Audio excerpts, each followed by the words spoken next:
Hi, I'm going to work on a mixed media canvas today, and this is a recording from a live Ustream. So if you hear me talking to the people in the chat, it's because it was recorded live. Um, what I did is I went and gathered a bunch of things that I really liked together. So let me set the jelly plate aside. So I just have some sewing pattern, some jelly printed napkin, some deli paper, another jelly printed napkin.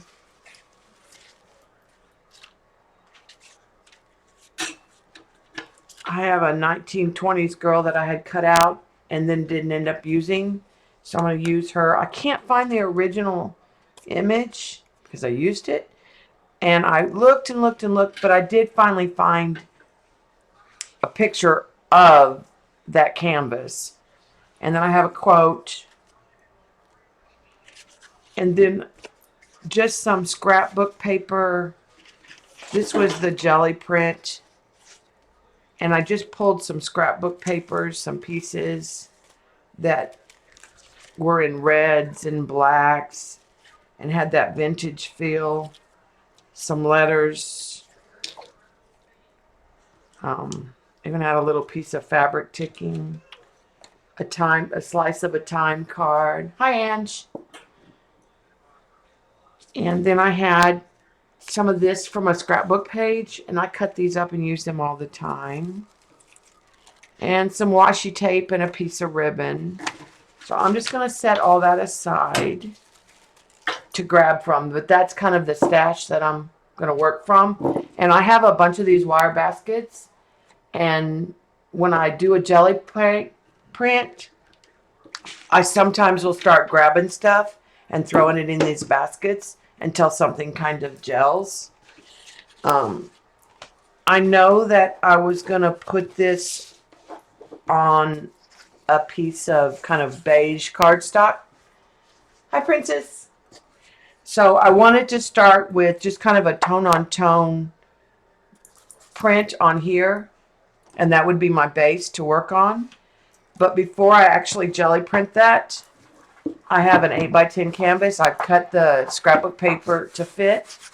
Hi, Judy, Angel, Kathy. So I'm going to I just paint the edges of the canvas because I'm going to glue it on here, the paper. So usually what I do is I'm going to base coat it. This is just a raw sienna.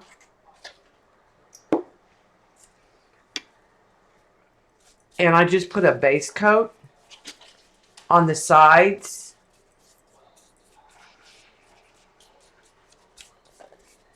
And just pull it in the edges because I'm going to cover up most of that. And you can sort of see I'm just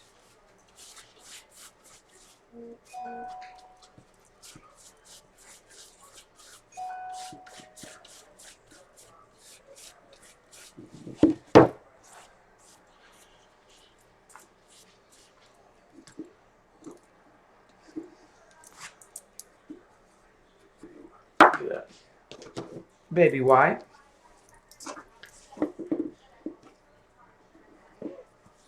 Hi everyone. Sandy, Topaz, Carrie. Did Dee Dee finish? Her emu was so cute. Every time I see her do something like that, I think, I need a coloring book. And then I think, but it won't be as, I just don't see one that doesn't have all those small spaces.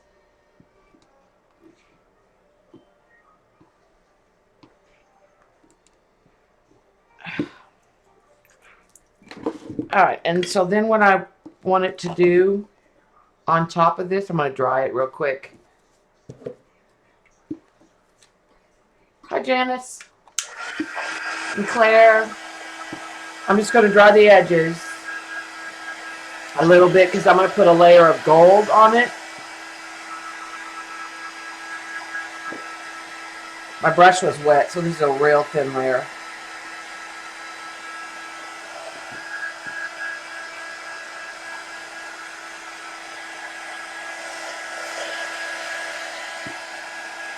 I cleaned while Debby was on in my studio.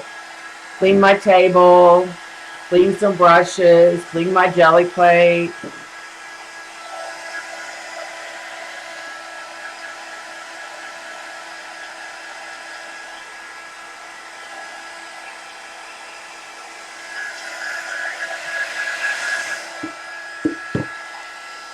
Hi, Robin. Yeah, no school today. Yes.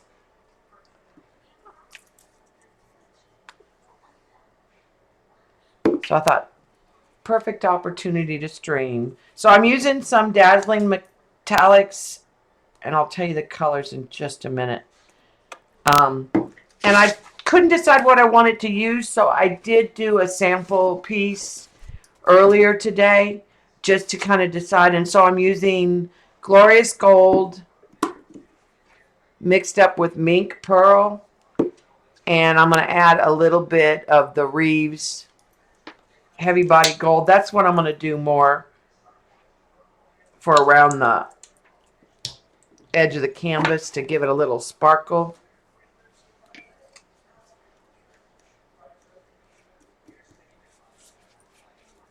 Just kind of give it a white gold. But when I base coat it with the regular paint, it saves on some of the metallics. And they're, because the dazzling metallics, I really like their sparkle, but they're a little thin. So this just gives them, they're not as translucent.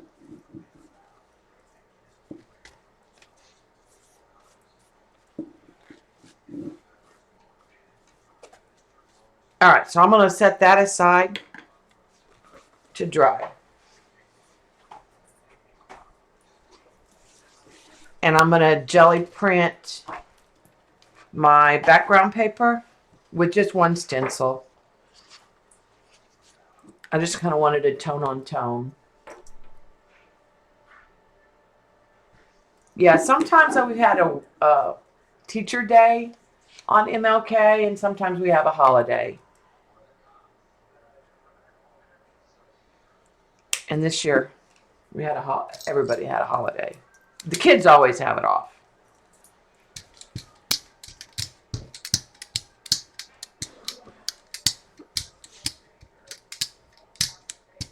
I'm going to add a little bit more of the champagne.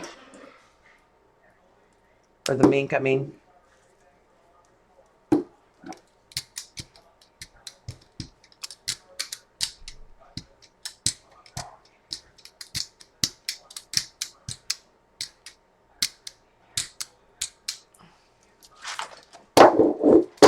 And then the stencil I'm using today is a stencil that I cut on my silhouette. I just mixed some different patterns. And what I did on the design program is I cut out some of it. I used the eraser tool and I went in so that it gave it more of a grunge. And this is just a piece of regular cardstock that I cut down to just slightly smaller than the canvas. You were sent home, Jen, because you're sick. That's good.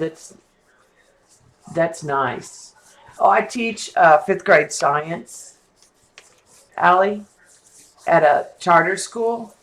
It's a academic prep school. It's public, but the kids have to apply to get in, and if they don't do what they're supposed to do, they get demerit like DPS. And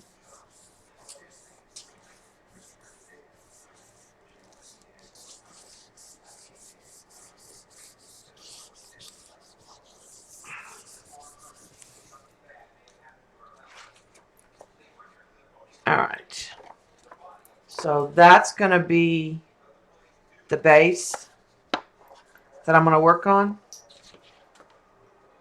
But I'm not sure. I kind of actually think I like this one that I did earlier better with a little bit of jet gray.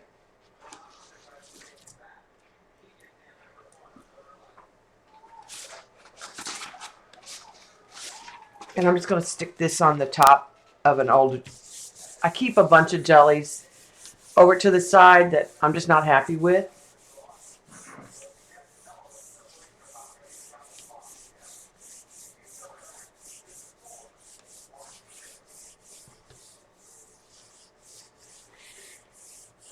I have a video, Angel, that I did. Oh, I like that a lot better. This turquoise didn't have much definition. So now I'll probably leave it the way it is and use it as a background. But it'd be hard to do it live on a stream unless you had multiple cameras. Jean, have you ever streamed using your silhouette, like step by step? I did a screenshot YouTube and walked through using it.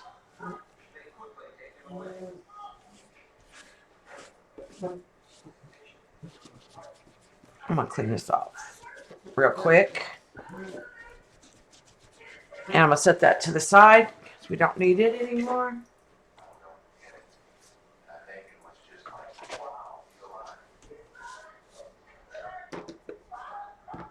I think it'd be hard to stream. All right, so I'm going to use this one because I like the color better, I think. And I'm going to cut it down so that it is just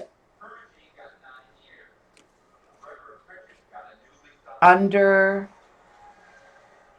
8. But I want to take a little off of both sides. What I did was like,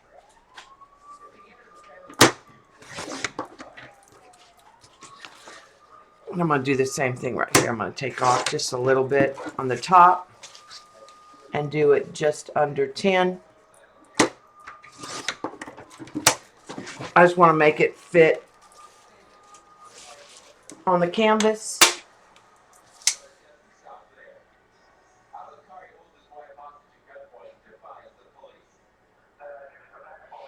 Yeah, I thought about using, well, like I said, I did a screenshot and video for YouTube and showed how I did it on my laptop and like how I used the program.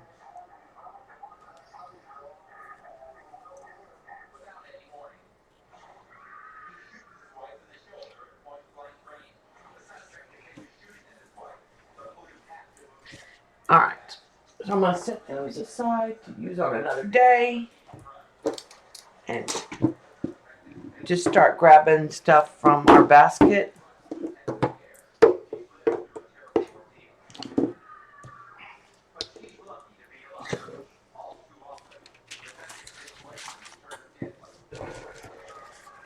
All right, I know that I want to use him.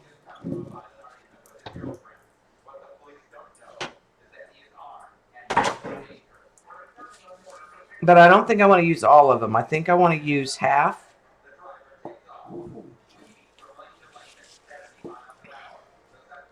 And I think I'll put them on this left side since some of the jelly print's gone.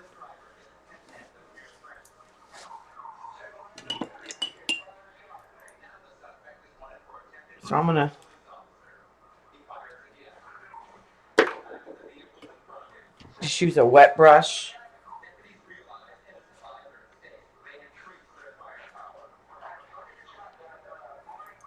So that I can tear and preserve this other part.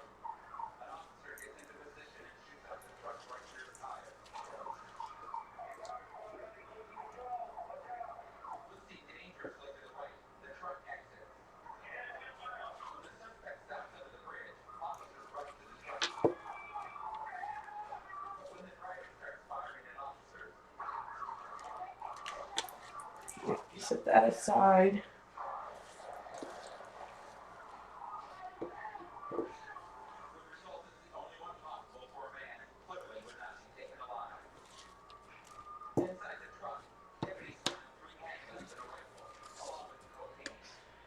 So I'm going to wait till I decide for sure what I want to do, because I want to put some of the scrapbook.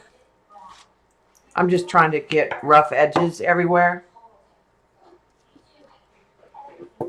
and not have a cut edge,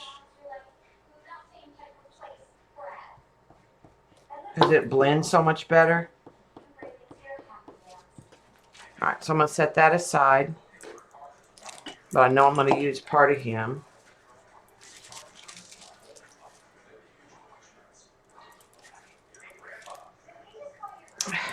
I don't think I'm going to use that.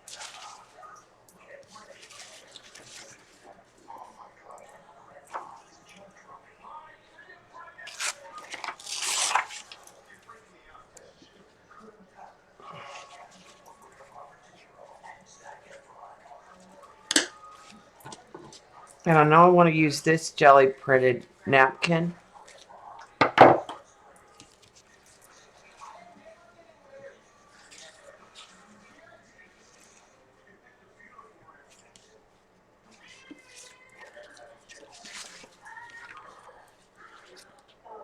I think I just want it to peek out. Now this will be harder to tear because it's painted on, but it's got a heavier layer, but it's still tore pretty easy.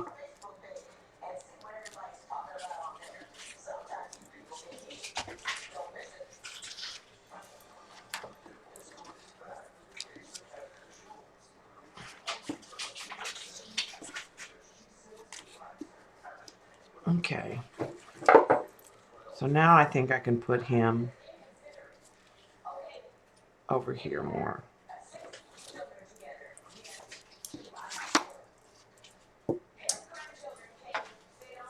And stuff I found that I thought I was going to use, I may not use.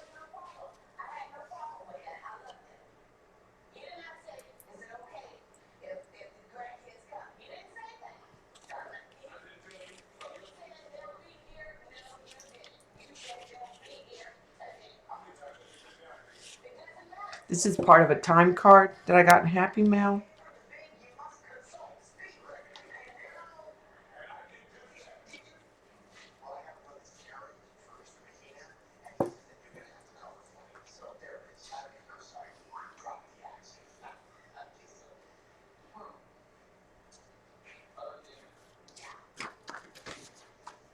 Alright, and I also had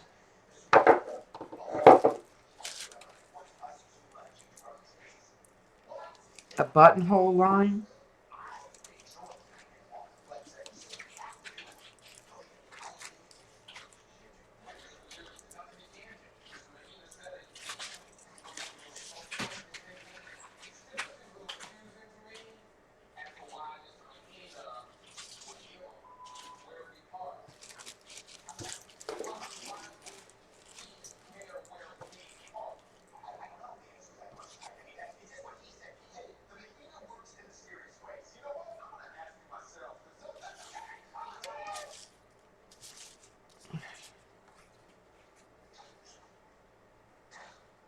Alright, so I'm going to start with that and glue some of that on and then see where I'm at with some of the smaller stuff.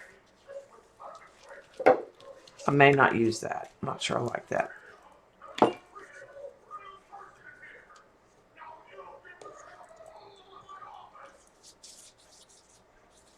Oh.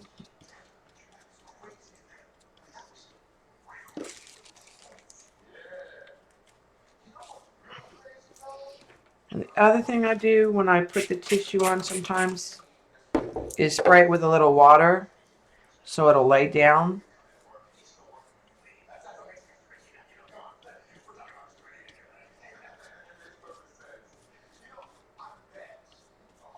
And I'm not worried about going off the edges because I'll trim that.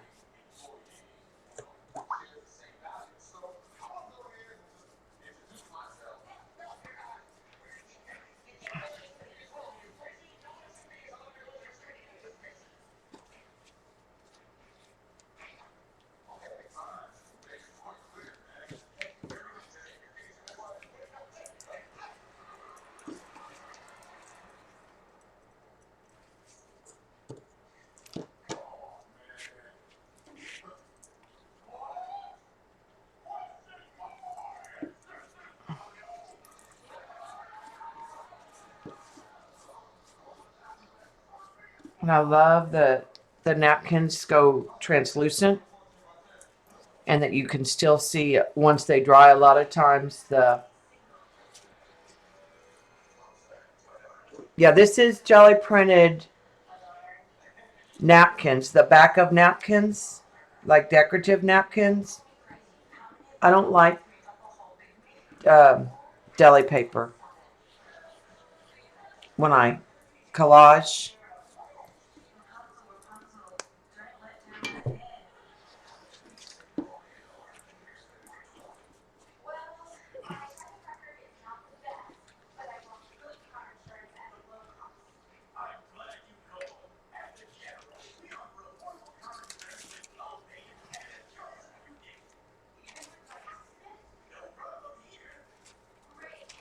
This is a piece of like printed tissue.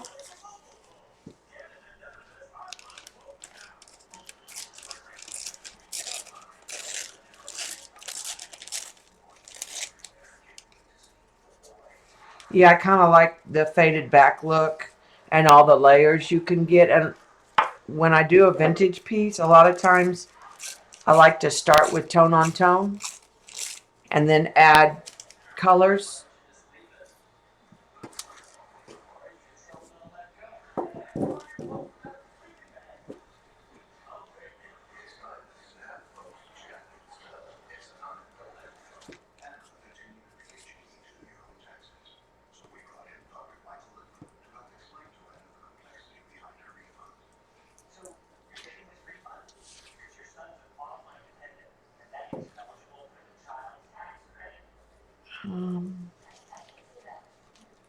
All right, I think it's time for him now.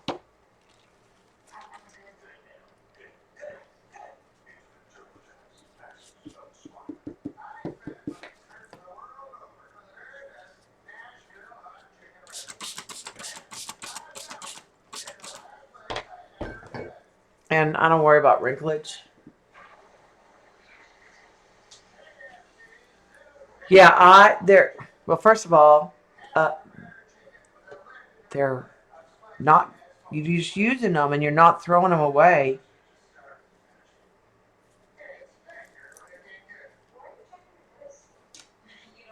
All right, I'm gonna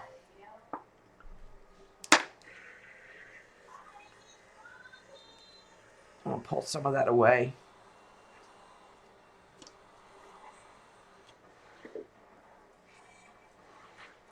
Let it dry and I'll use it somewhere else.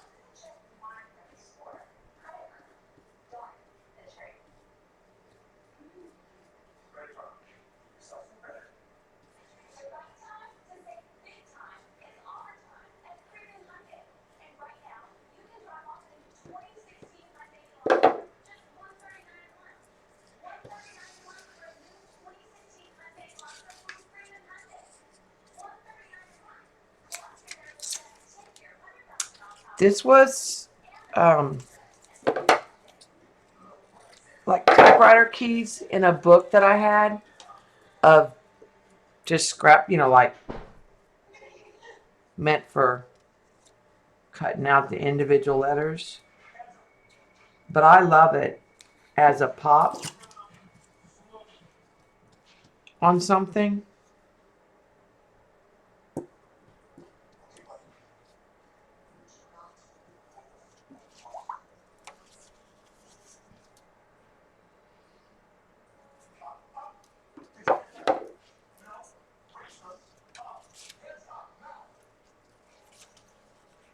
And I think I want some. All right, I'm going to try to take that off if I can. I think it's still wet enough. No. Maybe if I go this way. Oh, yeah. I think I want some of this red coming up here. I need some more red down here.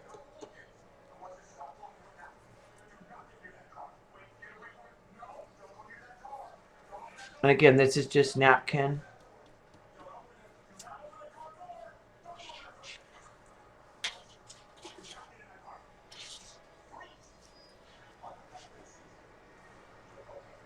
All right, and I'm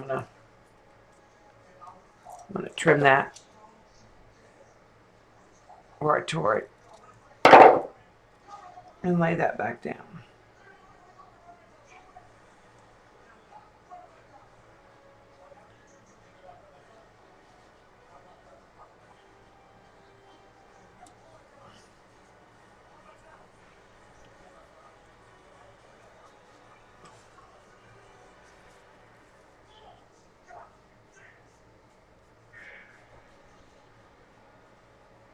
Let me close the door so the TV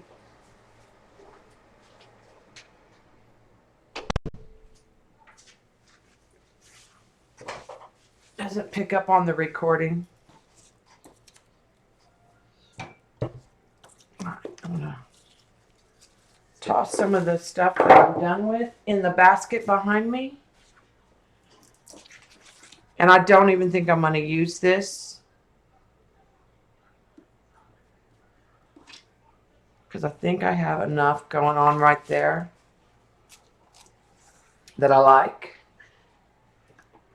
So a lot of times some of the stuff I pull I won't actually use. And I'll just put it back.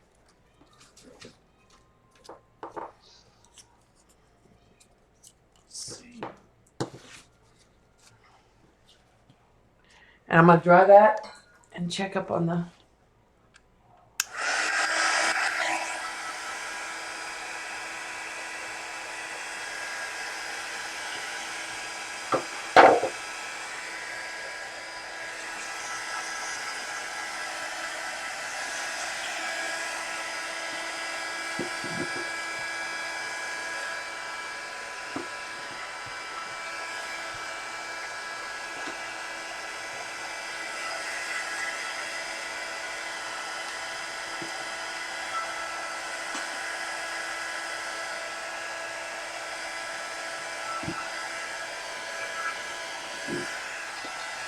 sometimes I put these on canvas, and sometimes I just put them in plastic bags and sell them like this, or you could bind them in a book.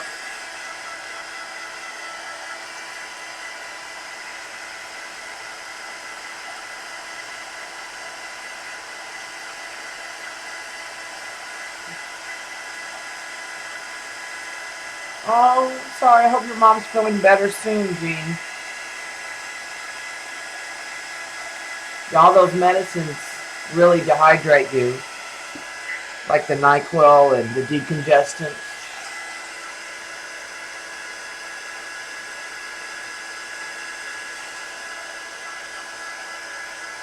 But as this dries, you'll be able to see the translucent nature.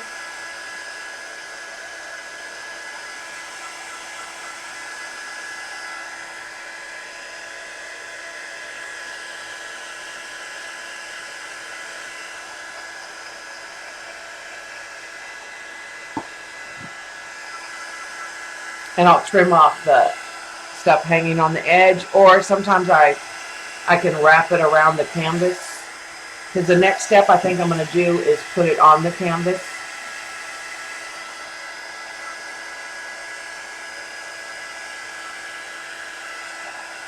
I just need the napkin to be dry before I touch it or work with it much more. And I have some other pieces of sewing pattern that I might put on the canvas too before I put this on top.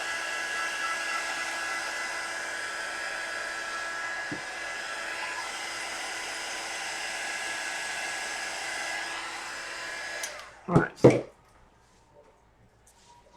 pull that back.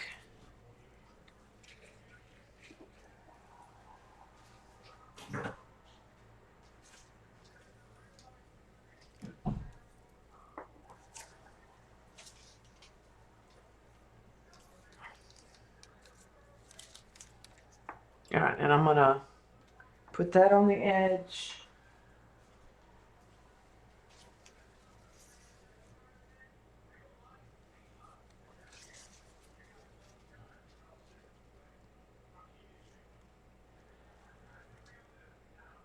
And I think I'm going to put...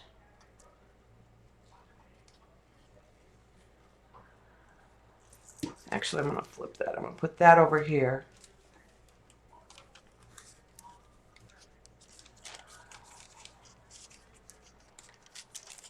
And I'm going to put this up on the top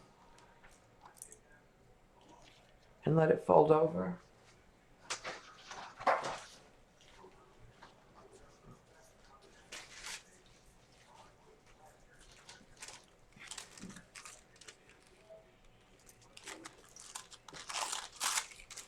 And this writing from the pattern.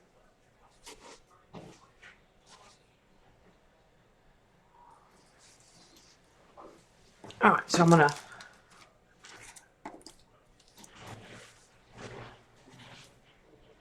These are painted. This was jelly printed tissue.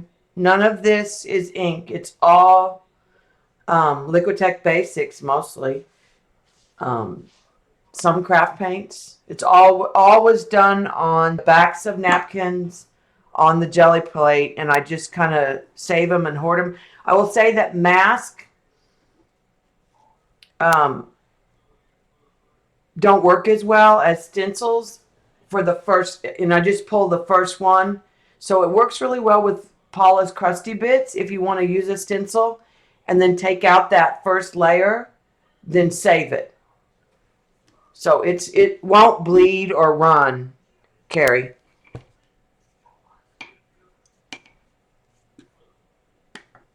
Oh, I have to take this sweater off. Bob must have turned the heater up because it is burning up. Either that or I'm having a hot flash.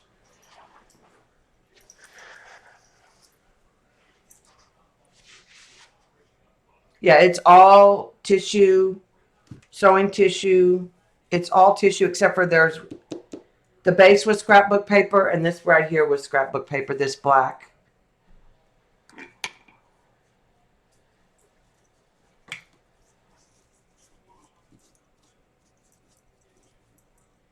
All right. I have paint in my glue, but it'll go.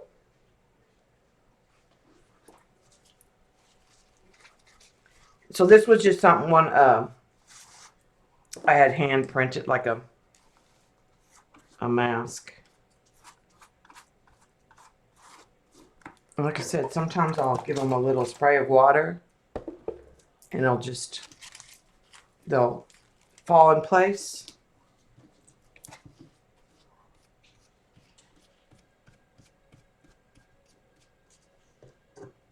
Some of this you'll see, some of this you won't.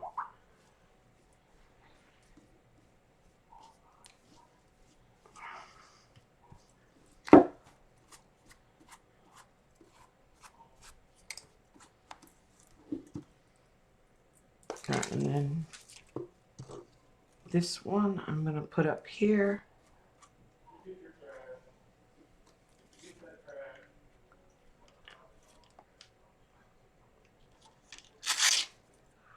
I'm going to put it on the edge.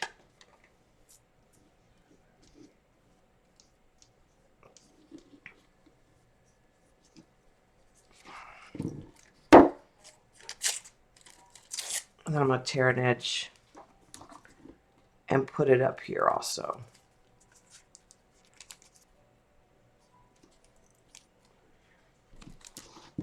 Sorry, I think I was out of camera.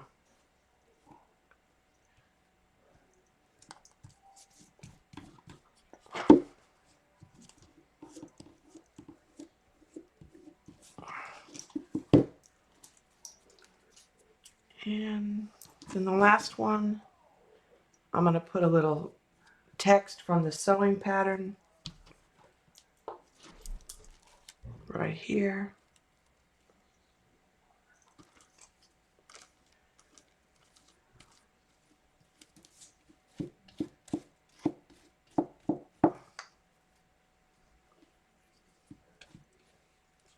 Oh, and I did lay that on its side too soon, probably.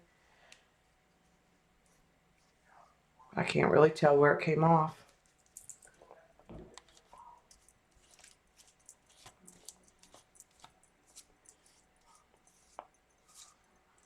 All right, let me throw that in water and dry the sides.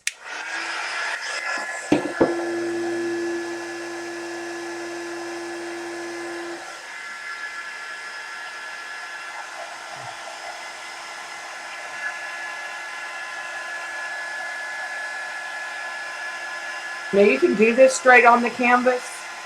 I just like to work on the paper and then go to the canvas.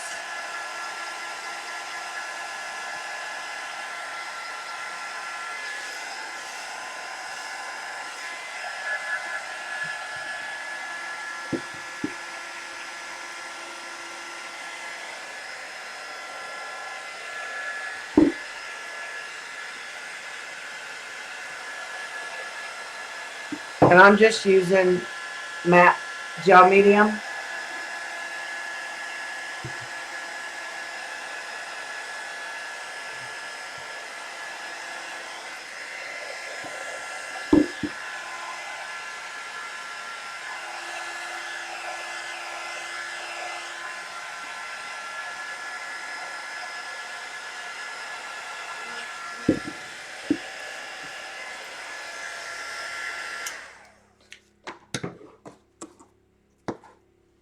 All right.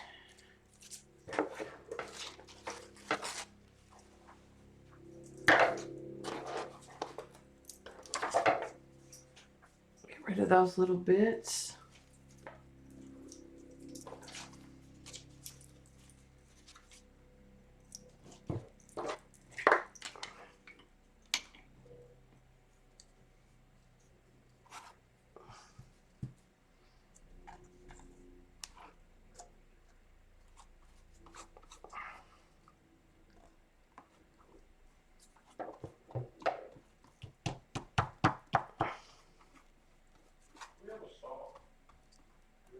Honey, yeah, somewhere in the garage, I believe, in a...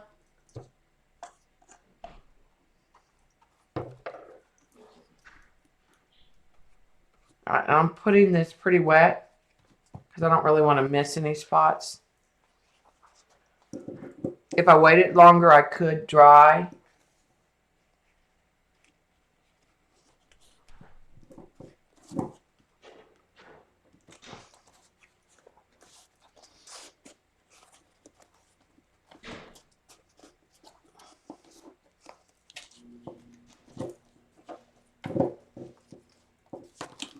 What I'm going to do is some of these pieces that are hanging off, I'm going to wrap them around.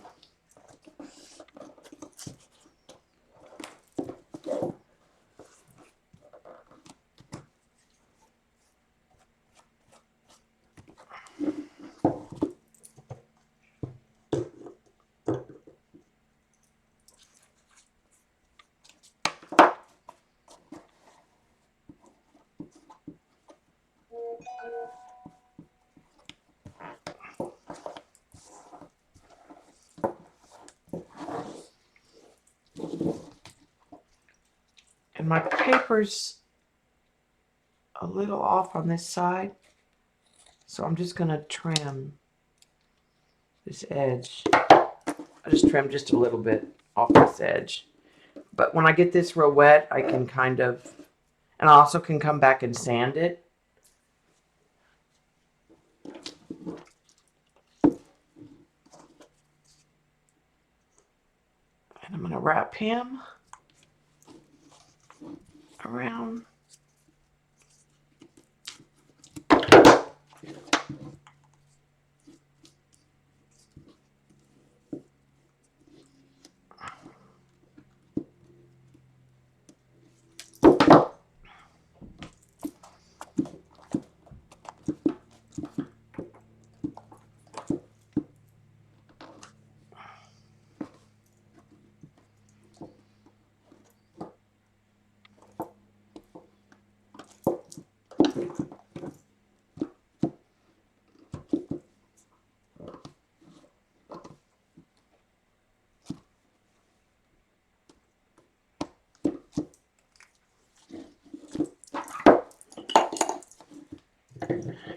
All right, and I'm gonna put a coat on top to seal one more time before I go to the next layer. And then I have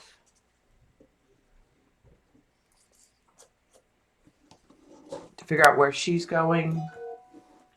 And I have a few other elements that I think I'm gonna add in.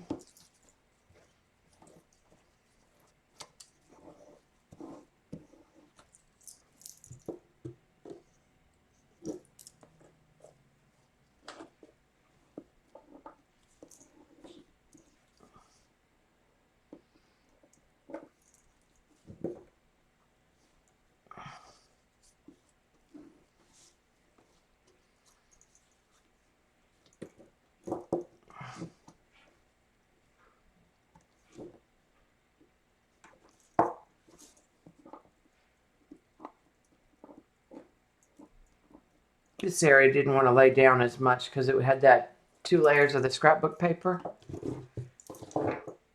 All right. So here's the quote. And I'm pretty sure I want her to go here. And I think I want to put the quote on a piece of black. So let me find a piece of black real quick.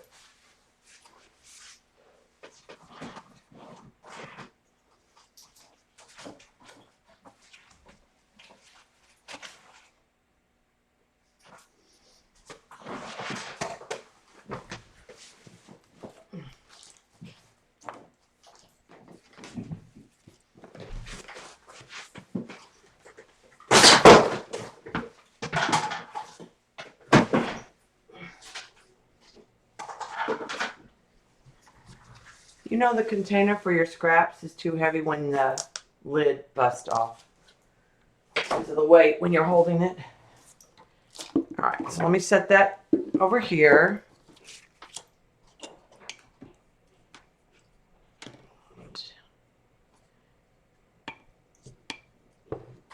I'm gonna get a clean baby wipe. I should have used a different brush to put the paint on. I had one sitting to the side.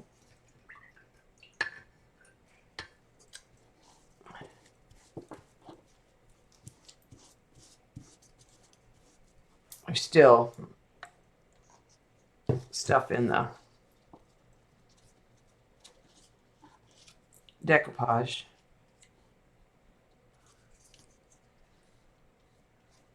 But it's vintage, so it'll be vintage.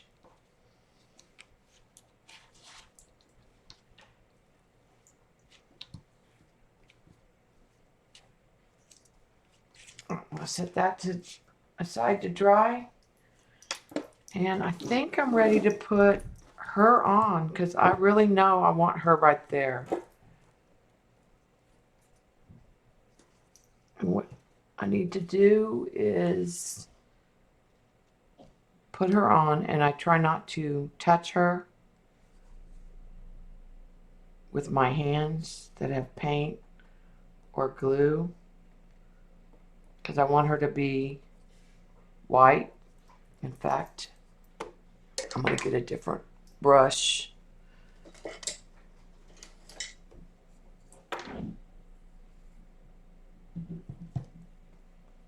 And I put a generous layer on top of her. She just cut out a white. I used a pattern, and I used the original on a different canvas in the background. But what I'll do is I'll paint her in using my pit pens once she's all dry. And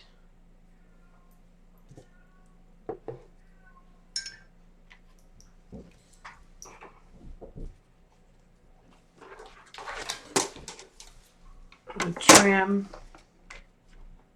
Oh, that's still not dry enough.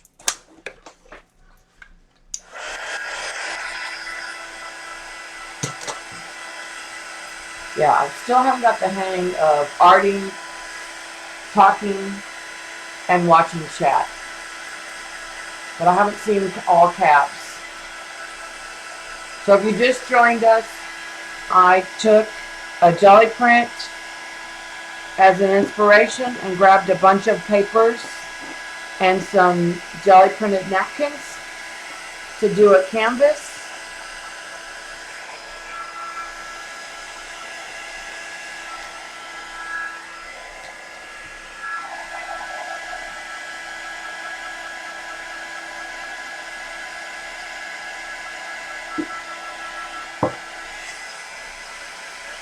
And when you jelly print on the napkins, you need to be light on the paint, not too heavy. And then if you're going to do more than one color, let it dry before you go back with the napkin with the second color. But I've done 2 or 3 layers. The more layers you do them, they'll get real stiff and they'll be a little bit more durable. Thanks, Bridgeton. I've done YouTube videos for the last 1.5 years.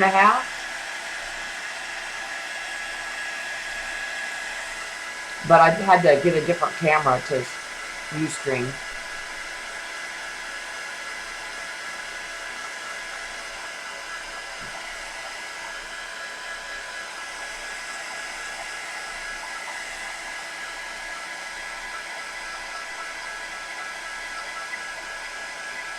So I have the scrapbook paper that I jelly printed at the bottom.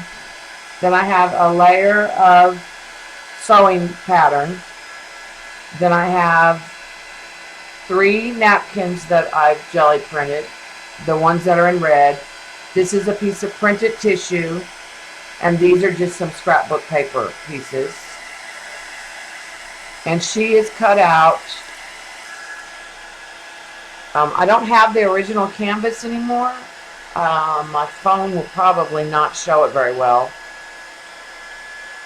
But I did do a close-up of her.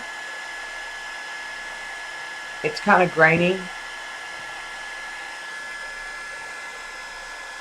but you can sort of see she's wearing an ivory dress with like foxtails, like a 1920s girl.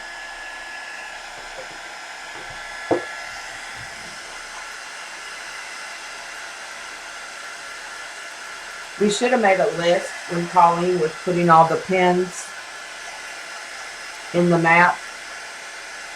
So we would have had a list of everybody and where on the map.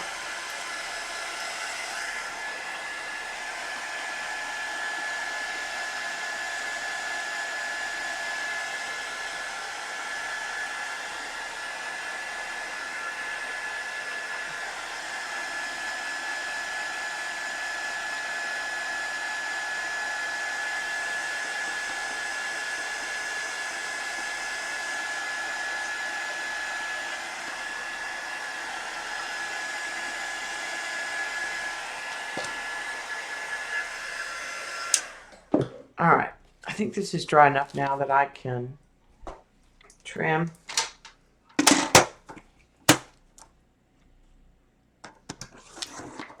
And I'm just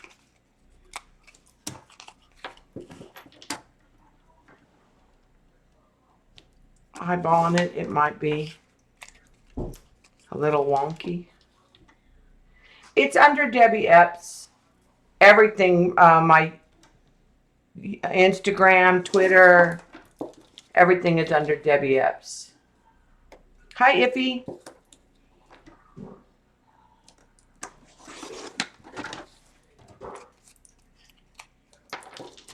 Sometimes it has Debbie Epps, mixed media artist, like I think on my Facebook page and on my Etsy store. But if you just search Debbie Epps with Debbie with a Y, You should be able to find it. All right, so I know I want my quote here.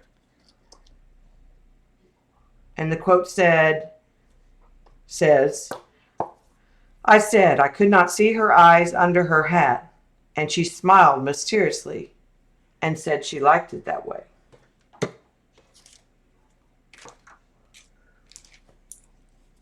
All right. And I have this.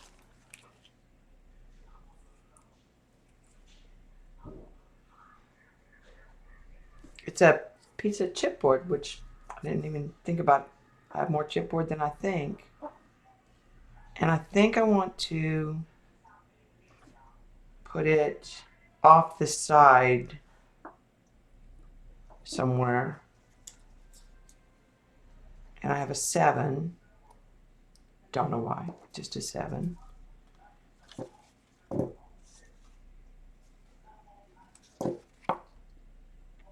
These are 2 peach now.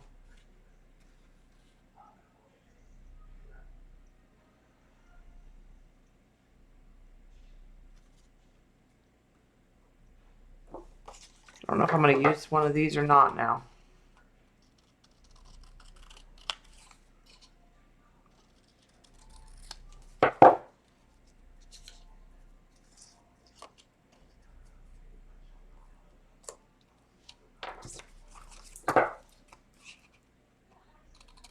I really like the one with the keys.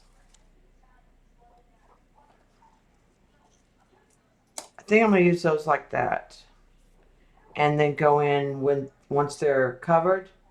Usually, well, this was scrapbook paper. This is a piece of scrapbook paper cut up. And these are from Sewing Patterns.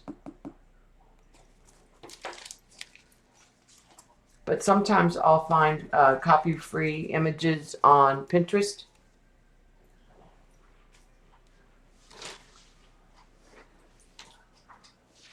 All right.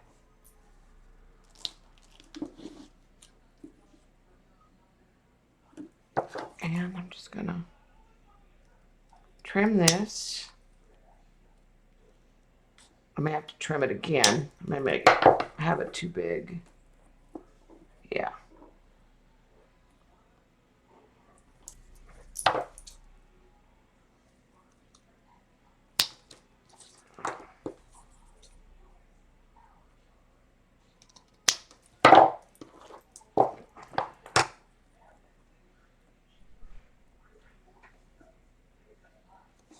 I may. No, I don't like that. I'm gonna save that for later. It's waste not, want not. And I know this is gonna need to go on with some of the heavy gel medium, I'm thinking.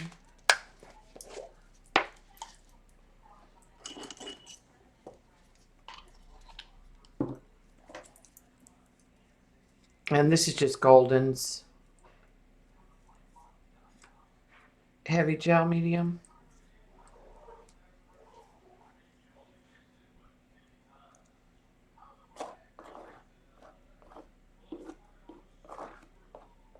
And I like it when I'm using something like this that's much heavier. All right. I'm gonna let that set up.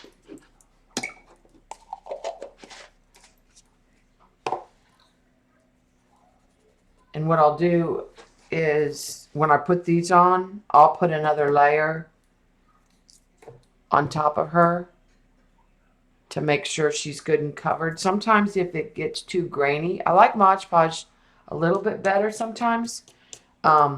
Sometimes if this is a little too grainy, I'll have problems with areas of the marker not gliding or not smearing right.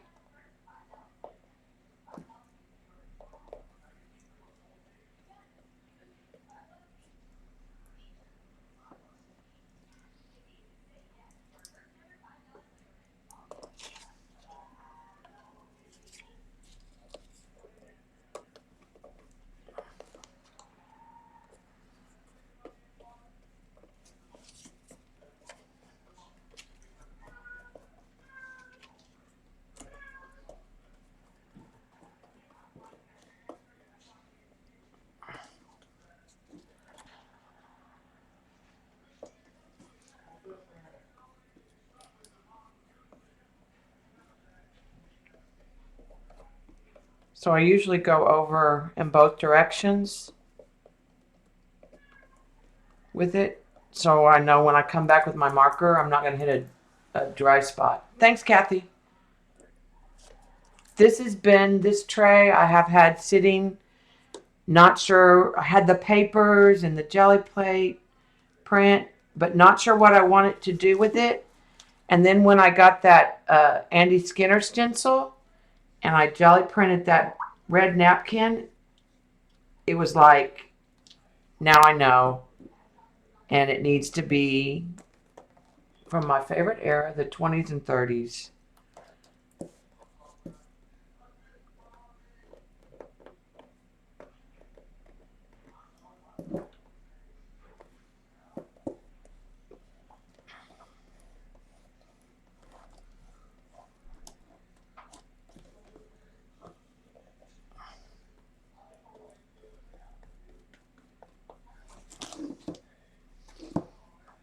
And I do come in, even though this has got the heavy gel medium, and put a layer all around.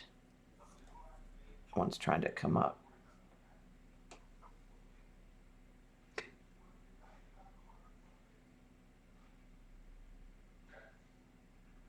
Yeah, here we have 3 cats. I'm sure it is probably Fat Fanny telling my husband that the food bowl is empty.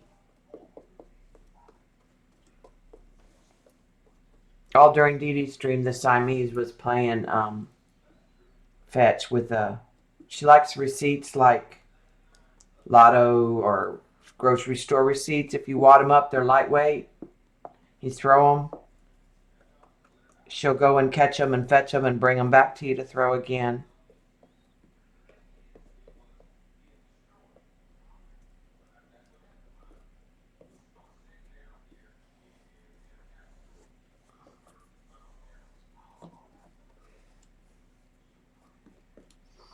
Like I said, I'm gonna add another layer over her.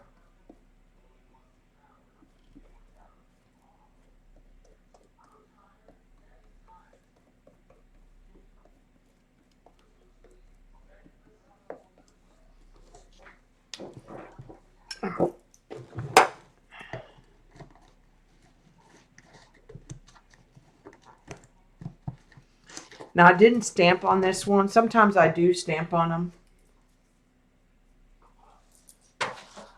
before I get to this stage.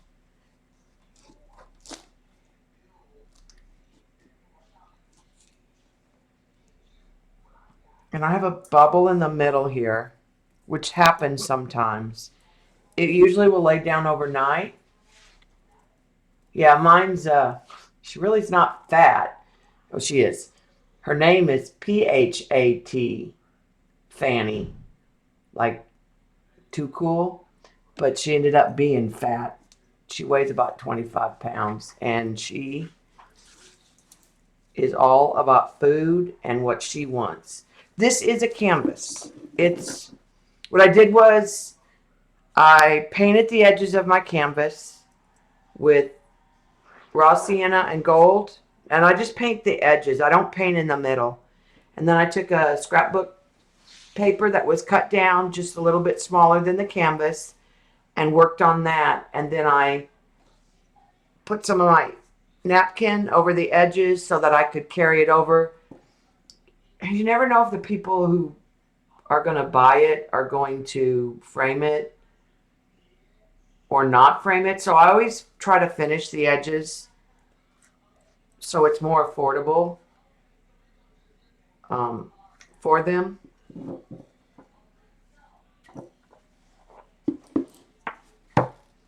But if this doesn't lay down by tomorrow, then usually what I do is take my X-Acto knife and poke some little holes in it.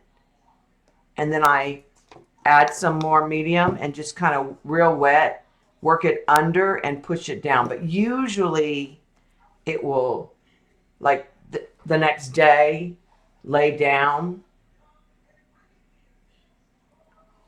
and be, like I did a vintage drawer and I worked with watercolor paper because I couldn't paint in the drawer. and do all the layers. So I did all the work on the big piece, and then I put it in the back of the drawer. And I thought I had ruined it because it just wouldn't lay down. It wouldn't lay down. And I put so much of the gel medium on it. And then I walked away and thought, okay, it is what it is. And the next day, it was all flat. It had all, gravity had done its job. And it had all laid down.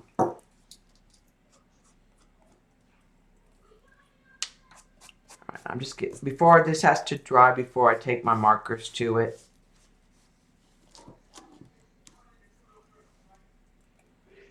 Yeah, Jean, I don't know that I'll paint all of her. I'm watching the time.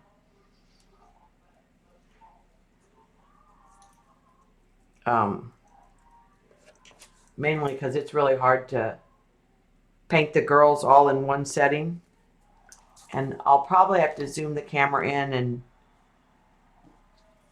fact, let me go ahead and take it in a little bit because I won't need the other space.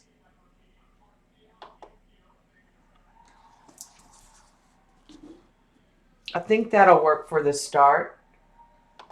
And then when I get on her other, I'll start with the drop shadows.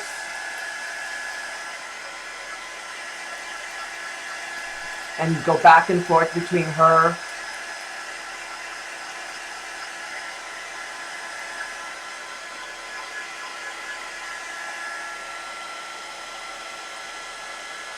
what I have to be careful of before I use the markers is that if I put pressure on some of this paper, that some of the gel medium doesn't just ooze out and get very wet.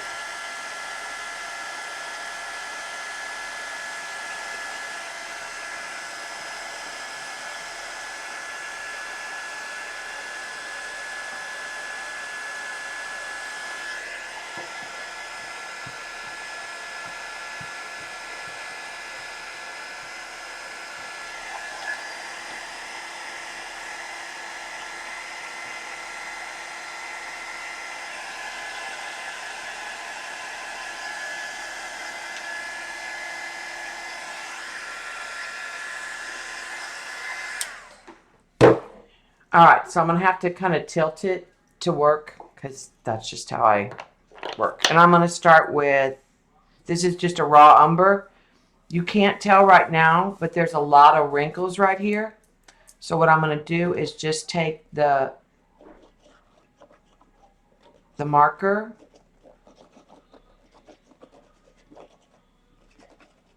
and pick up some of those wrinkles.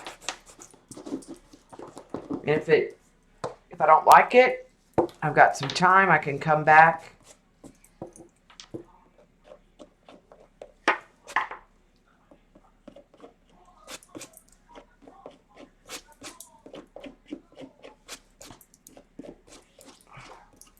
But I'm just trying to age and take advantage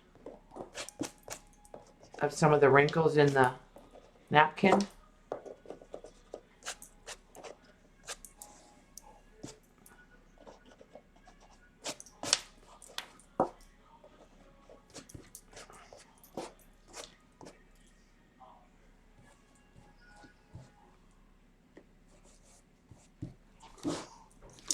And the other thing I use sometimes is I have some Stampin' Up! Texture stamps.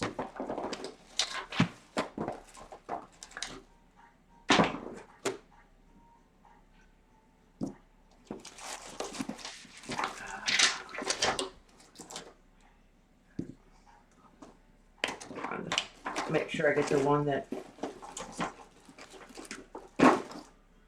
that's the one. And what I'll do is just put some of this on my craft mat. It's off camera, I know. And then you can barely see it on camera probably. You can also take your marker directly to the stamp. And if I'm doing this, then I usually put my hand under. And I'm just making some of those little dots. And I don't know if you'll be able to see it, but you can see the pattern. It's just adding little dots like that it's pitted, like a rodent or... I didn't like that one, but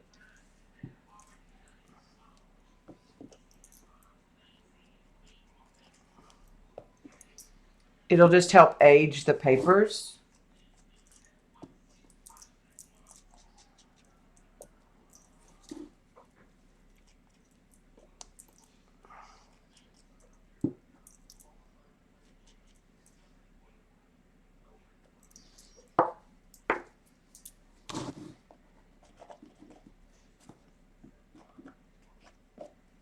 And that's all I'm trying to do right now, is just kind of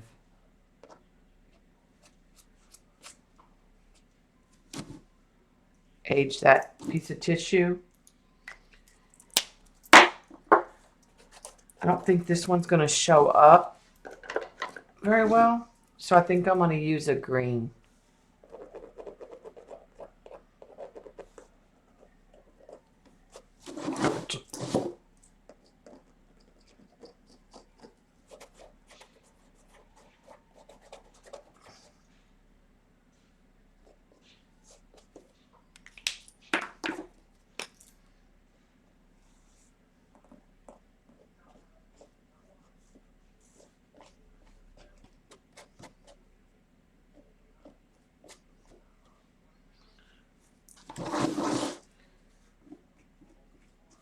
And I'm just kind of taking advantage of all of the bumps from the napkin and the gel medium. All right, and I'm going to put my drop shadows in. And I like to use the cold gray.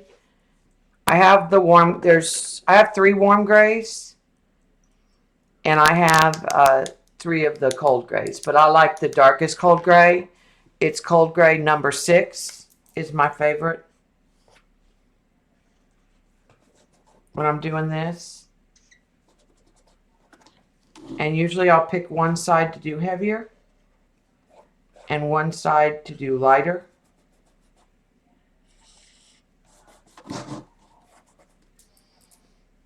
And so, and if I don't, if it's like too much, I can always come back in with the baby wipe and reduce it. And I do all the papers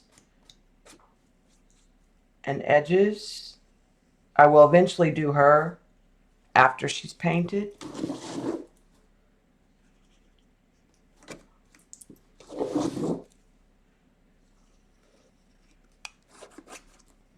I even do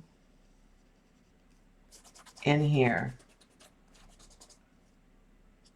on the white a little bit, just to kind of almost make it look like a newsprint.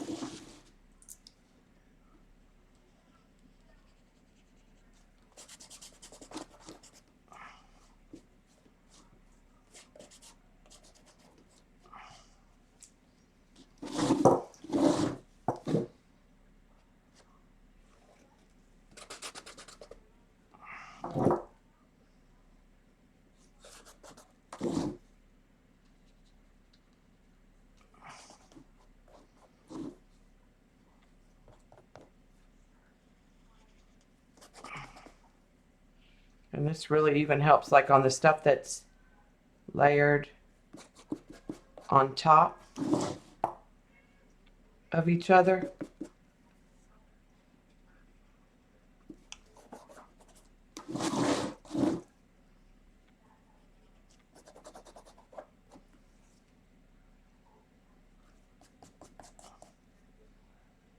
And once this dries, it's permanent.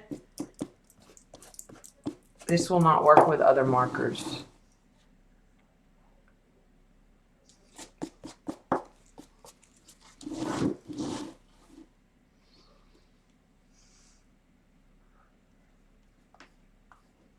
I'm not sure if that is dry enough, but I definitely will come back in, and because it's got that edges of the chipboard, and put the gray there where I cut it.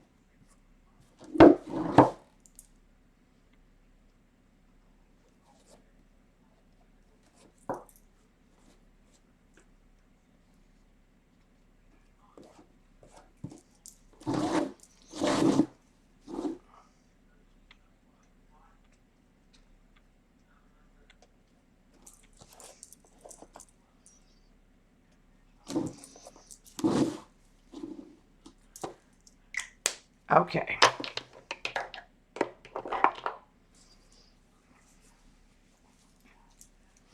I'm going to clean my hands real good because I'm going to start her.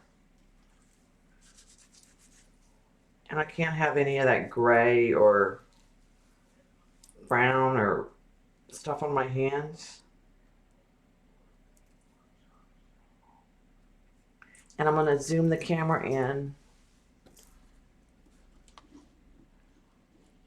I think one more notch so you can see her a little better.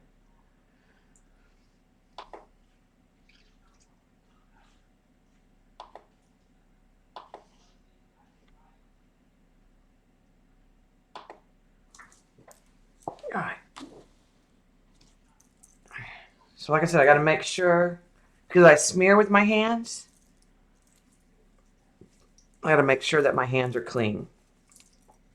Especially because she's wearing like an ivory dress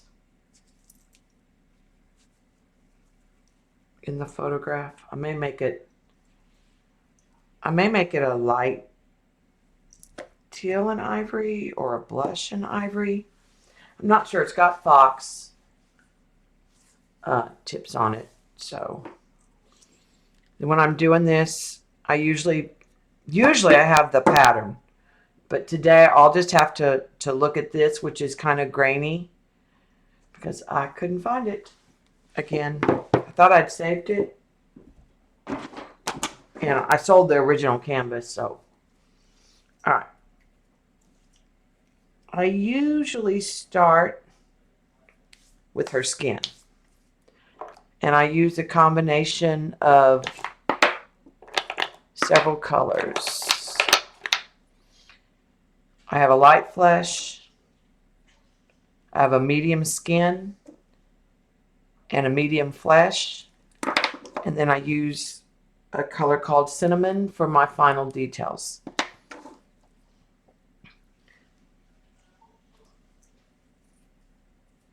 She is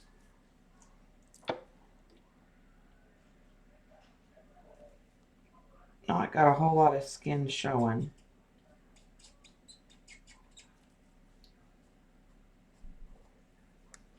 And she's wearing a glove, so there's barely any skin showing there.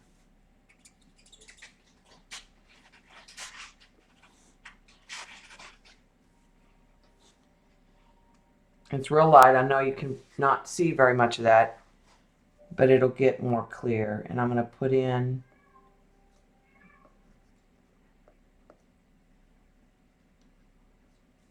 some ivory for her face. And I'm going to let those sit. And I'm going to use the raw umber again, but this is just a smaller brush. It's just it's the same as this, but it's smaller.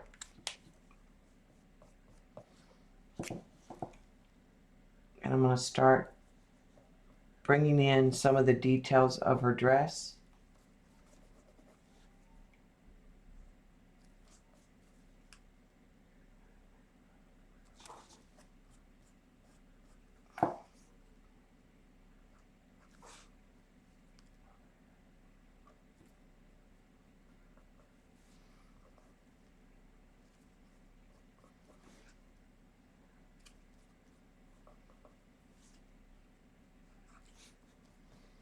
I just start at the edges and I pull in usually. And if I don't like the way it smears, then I go back.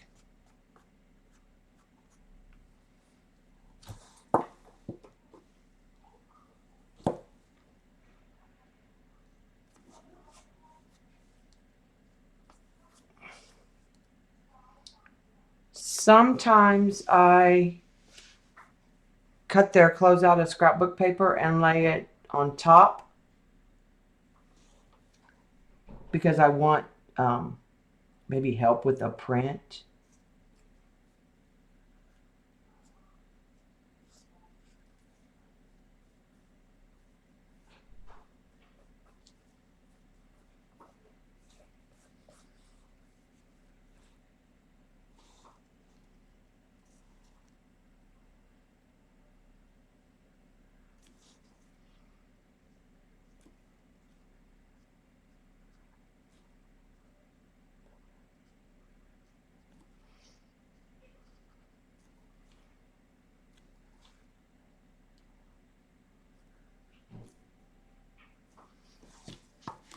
Once it dries, it's permanent, so I can come in. These are the Faber-Castell Pit markers. They're an India ink marker. You can blend them over dry gel medium. This will not work on just paper or just regular canvas. And it has a brush tip. And once it's dry, it's permanent. So what I'll do is I'll work in the color and then I'll just in an area and I'll leave it alone.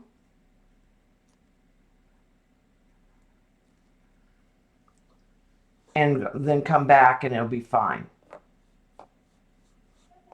Usually I'll just kind of soften my edges.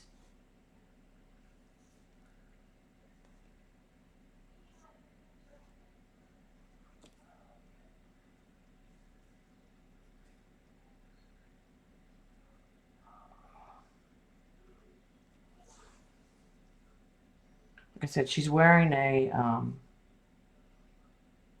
like a scarf.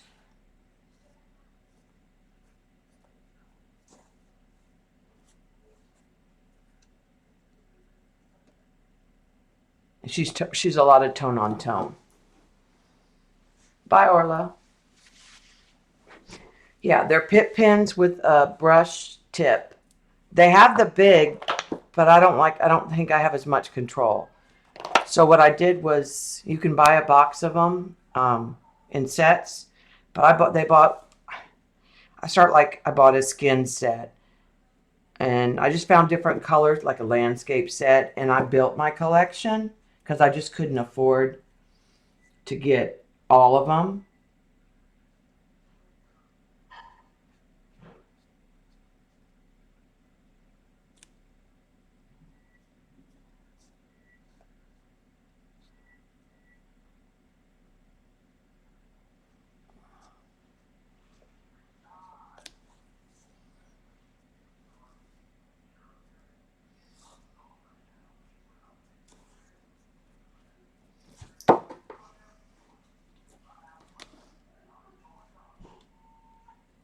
Let me see if I can zoom in one more. I know it's hard to see. If I zoom in too much, then it's hard to stay in camera. I'll move her. But yeah, they are Faber-Castell. And right now I'm using just the raw umber because she's wearing a tone on tone. Hi, Carrie. Dress. So I'm just doing some shading and some suggestion. It's the same thing I would do if I was doing a white dress. If I'm doing something white or lace, there's a couple light blues that I use, or the really lightest grays to kind of add those shadows in.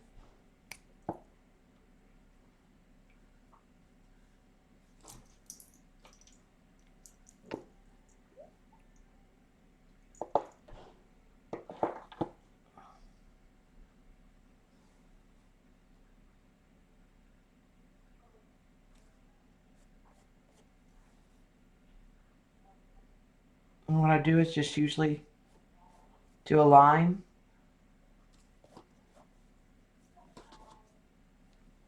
And if I want a wrinkle, I just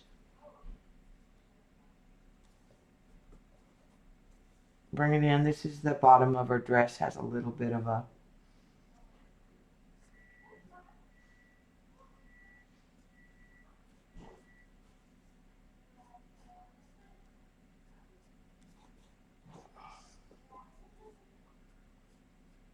when I'm done with an area, then I come back with my darkest line.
So most of this is just one color.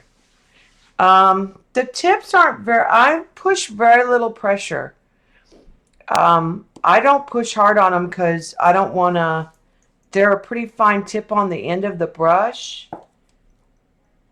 I'm not pushing hard. I'm barely putting any pressure.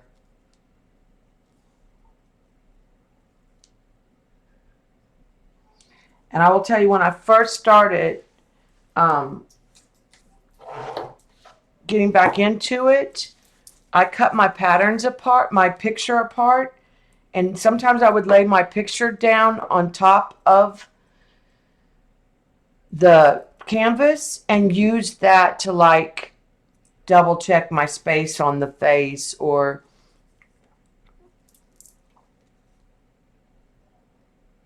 you know, until I just got better at it.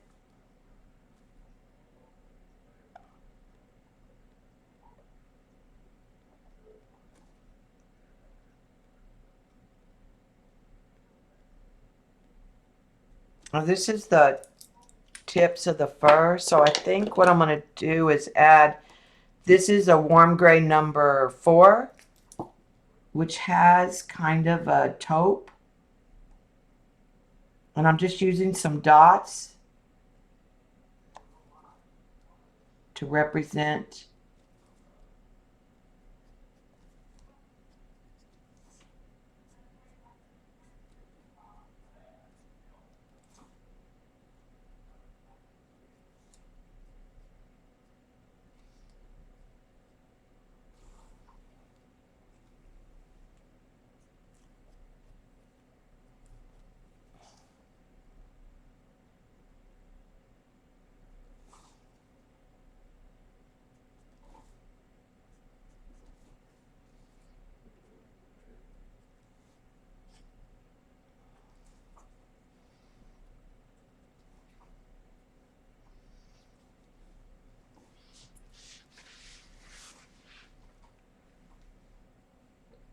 yeah, I saw Christy Tomlinson do the shadowing and the she art with the big brush markers. And then when I realized that I could actually really paint with them, that's when I invested in more of them and started using them.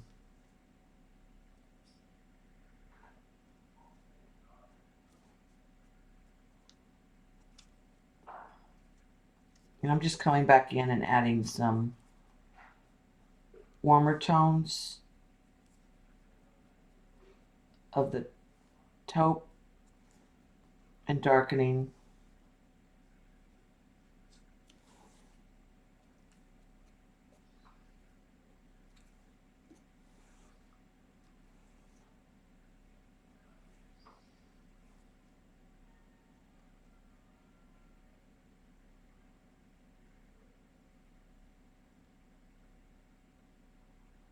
These are just little buttons she's got.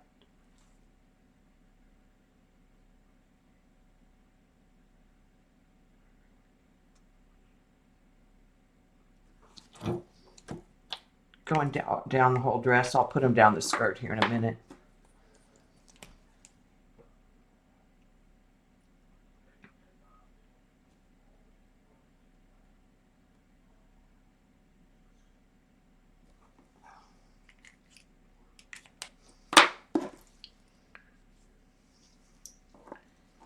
Alright, so gives you a little bit closer look.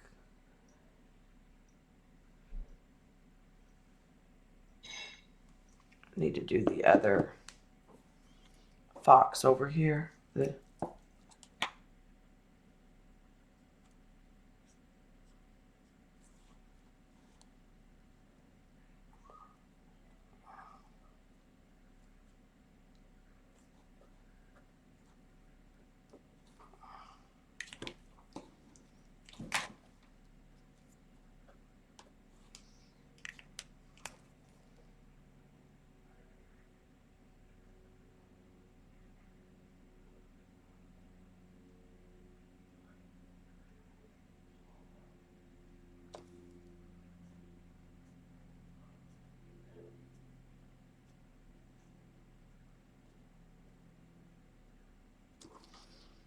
And I'm going to add the taupe.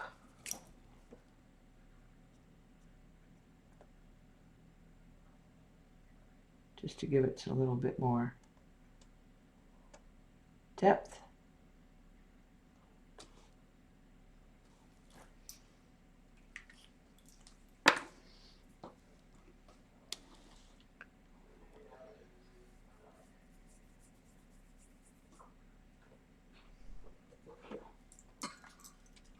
Let that dry a little bit before I move on to her skirt because I don't want to smear it with my hand.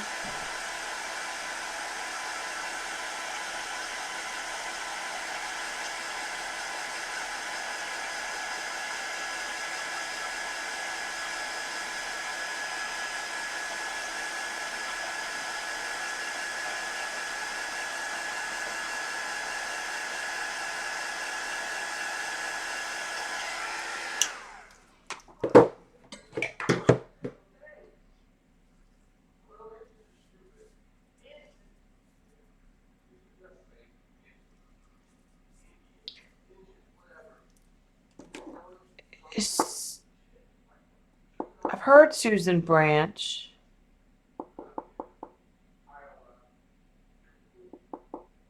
But I don't, is it marine-like shabby chic art? Or is it real whimsical cartoon, almost like Animal Kids? That might, and like with a Susie is, I think, that lady.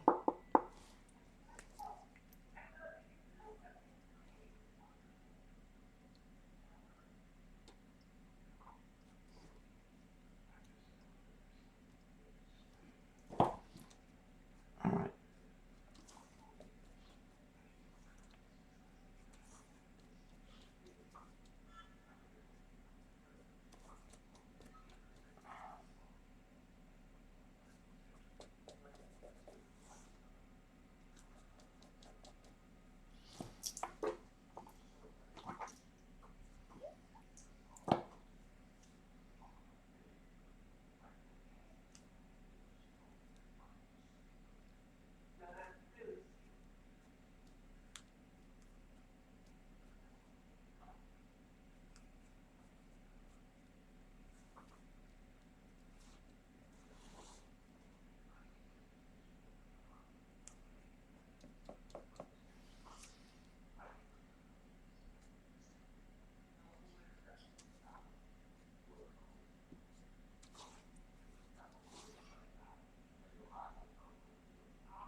buttons.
All right, then I'm going to switch back to the warm gray.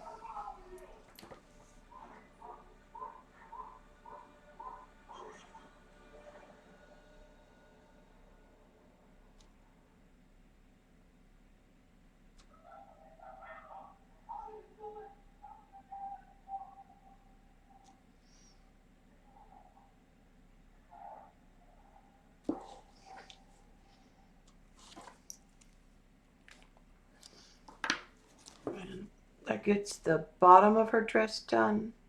Like I said, it's kind of an ivory color, so most of it's not really gonna touch a lot of it.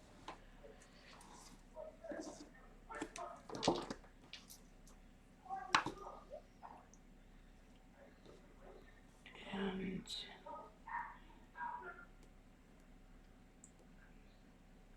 I think I need to get her skin down a little farther.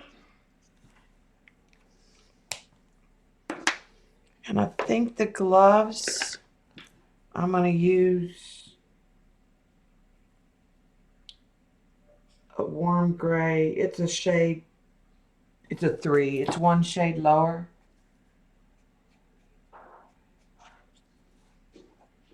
And then I'll come back in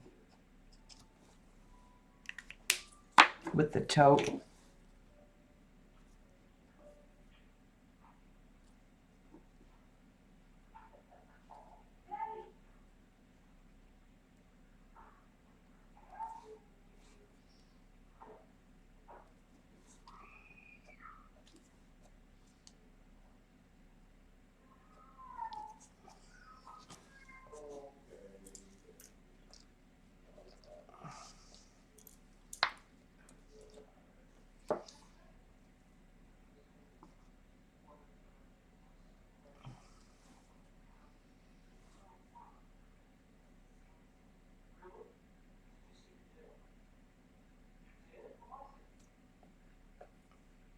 There's not much definition on her gloves.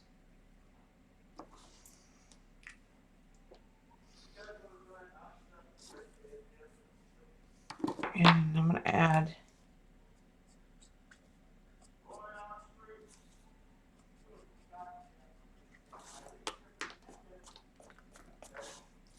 I just put some more color back up on her face.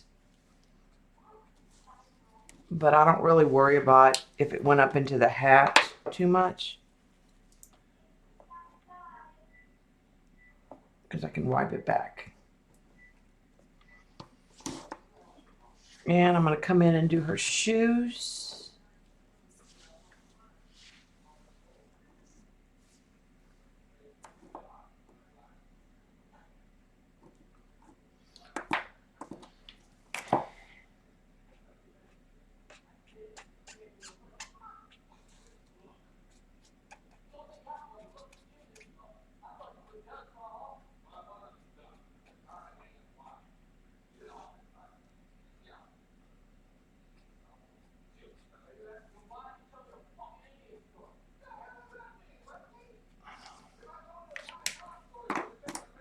Can y'all hear the TV? My husband must be deaf.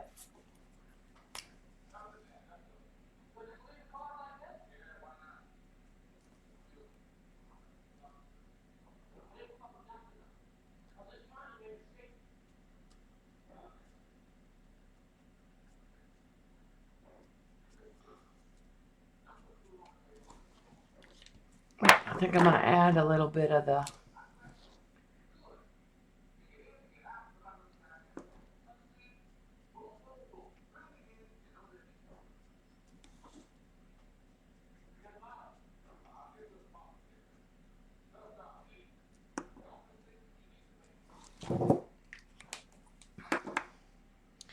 Alright, and then the last thing I'll do on her skin is I'll just put a little bit of this cinnamon and pull.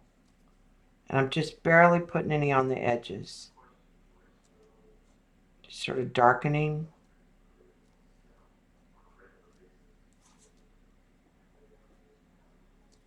Just to kind of define the skin a little.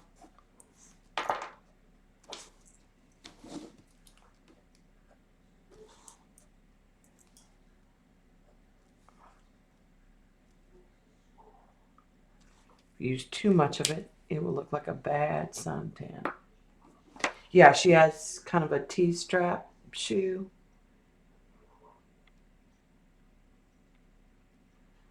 Let me turn on another light too. It might help.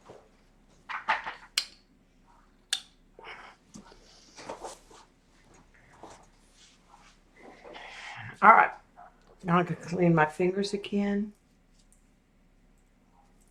I just love this style of clothing. When they could wear hats and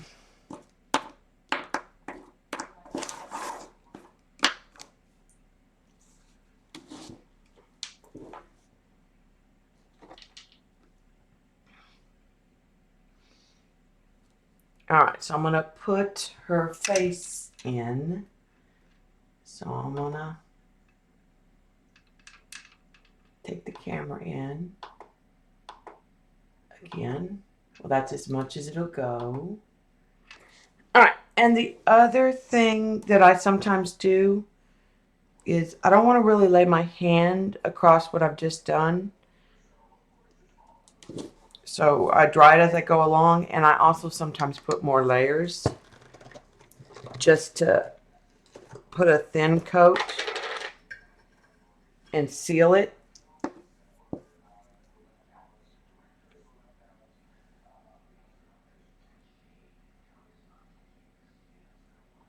And if it's dry, it won't move. Now there are a couple colors that will move, and I know which ones, like there's just a couple of them that I have found that will move, but I know which ones they are. And I don't drag the brush as much. I'll just put a watery coat on. Okay, so now when that's dry, it's sealed between two layers of the gel medium. And it's not going anywhere. Well, I mean, if you scrubbed it, like took your finger and scratched at it, or took a baby wipe and really rubbed at it, you could rub it off. All right, let me hit that with the dryer before I start her face, and then I'll start her face. And then I'm almost done, which will be about right. It's perfect timing, I think, for Jean to start.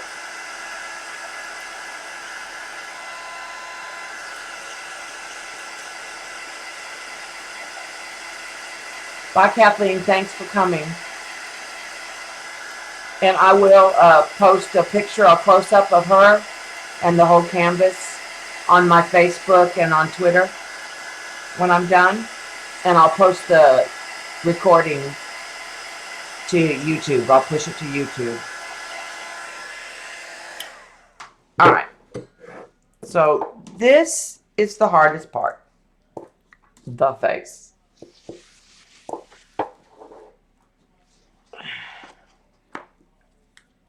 And I gotta take my cameras off, my glasses off to see. So I will not see the chat for a few minutes. All right, so what I usually do is just a little bit of a suggestion with the cinnamon.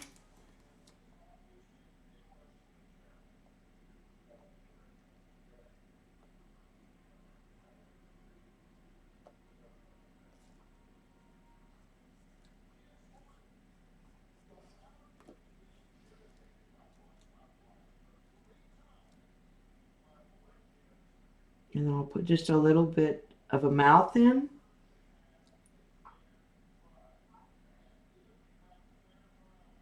And it's so small on this size that it really is just a suggestion at this time.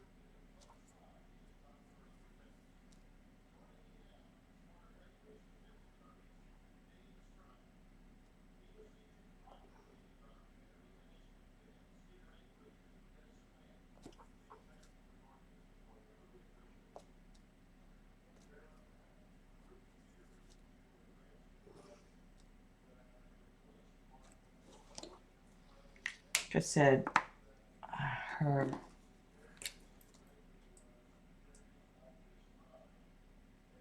dresses.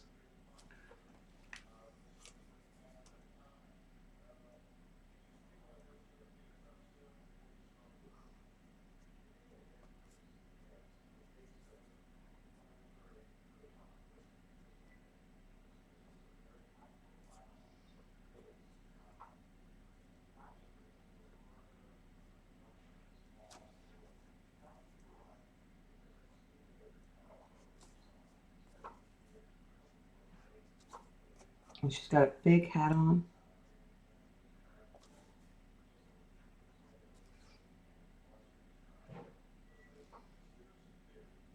And she has a plume, like a feather, on that side.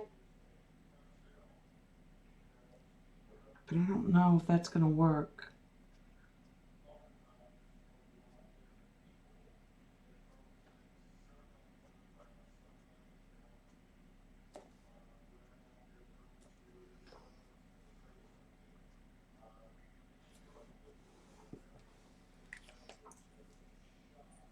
And I'm going to put a little darker hair.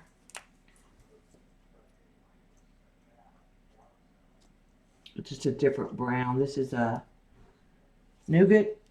And I also usually use a walnut. She has a little bit.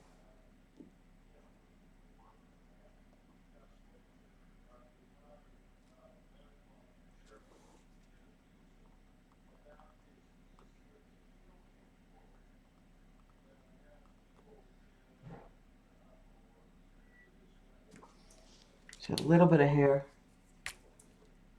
out the bottom of the hat.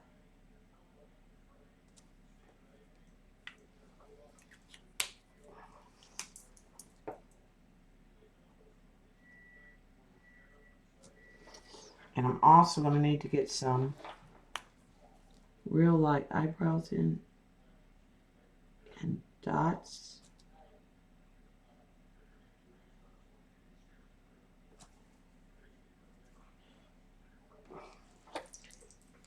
And this is where I usually struggle with, is just getting a fine enough. I wish I had a fine tip brown.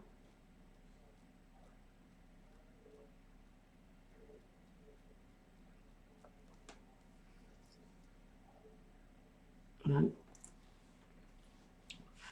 I think I'm going to come back in while that dries and add a little bit of the taupe.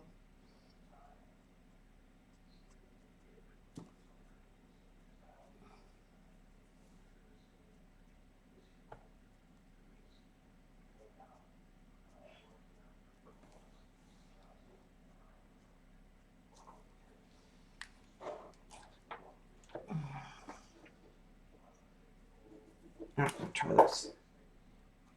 Oh, I got glue on my phone. I'm going to try those eyebrows again and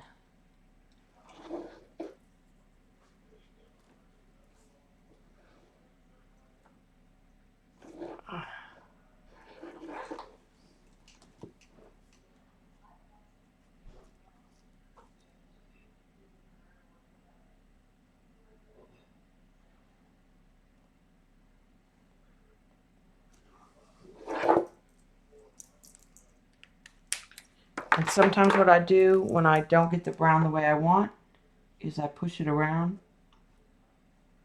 and pull it to the side with a skin tone and then clean the tip. with my, on my hand. I'm just pushing it.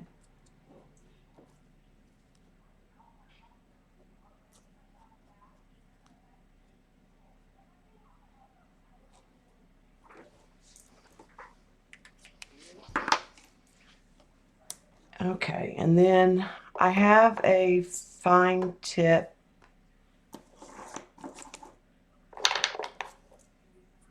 medium flesh, which is usually what I use for the lips a lot of times. And I'm gonna clean up with that real light. And again, on her, this is really just a suggestion of a face. And then I'm going to come in with a little bit of red.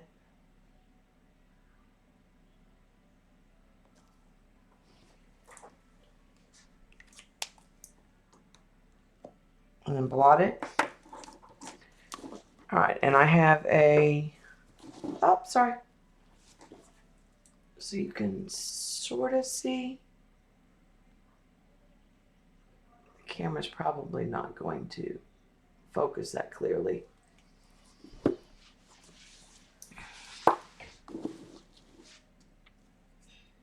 And I'm going to take a black script, and I have a big white Faber-Castell, but she's so small that won't work. And the other thing that I use to put in some of the white is a paint pen, and literally I just dot in that area.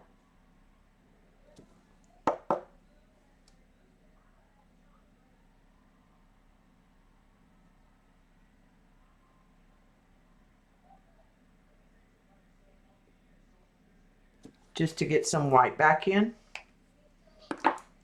And I'll let that set up. While we're letting that set up, I'm going to put some of the dark cold gray shadows. I'm going to switch to the fine tip marker. And all I'm going to do is go around the outside of her body and smear. And I'll come in here and there.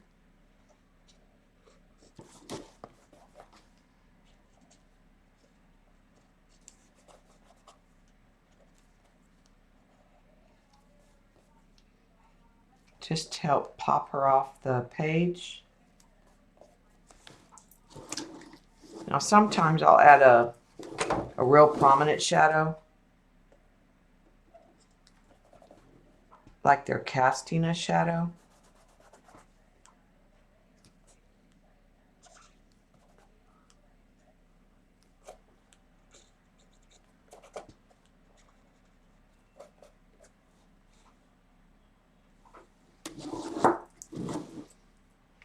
And I'm going to come in with the paint marker and put her feathers in.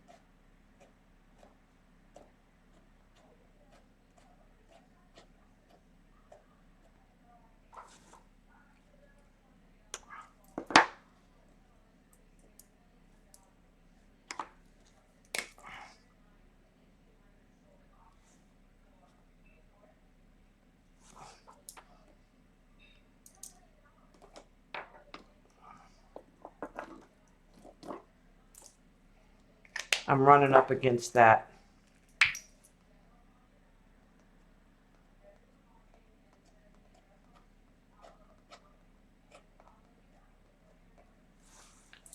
Embellishment there.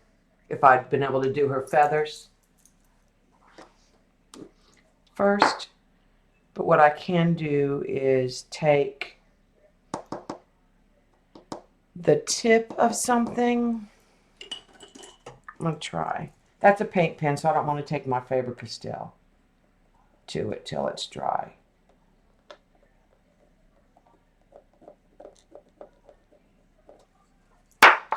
trying. I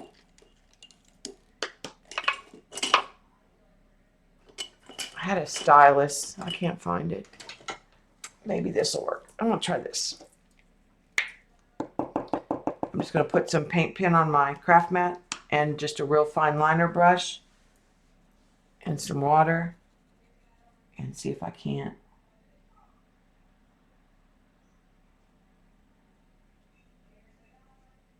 work backwards.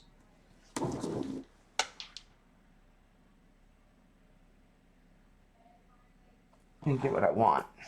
I think that gives the suggestion of the feathers. All right, her eyes should be ready now.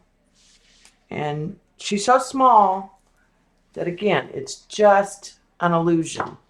So usually what I do is, again, I have to go with no glasses because I have old eyes. So I go across the top. Let me start this pen. I've rushed a couple times, and I think I need new medium, and because if you rush getting to the canvas when it's wet, you'll clog the tips.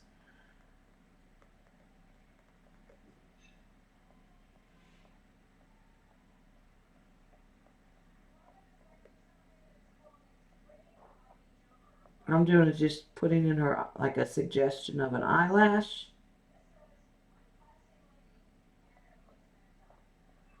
And a pupil. And then I usually use, this is a real bright blue, phthalo blue. I either use a blue or a green. And I just come back in and hit her eye with that blue or that green. And then if I'm good enough, I can just tap a highlight in. I think I'm going to use the brush again.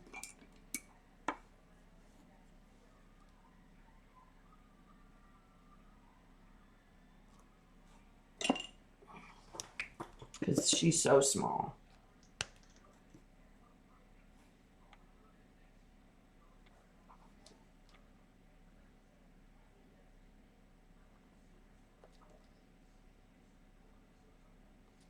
And I'm going to come back in with the black because I got a little bit too much white.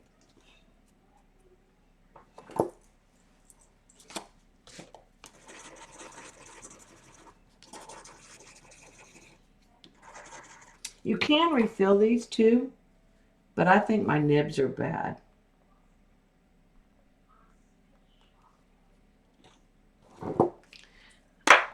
Let me try I have a bowl, but that's way too big. I'm going to try the medium.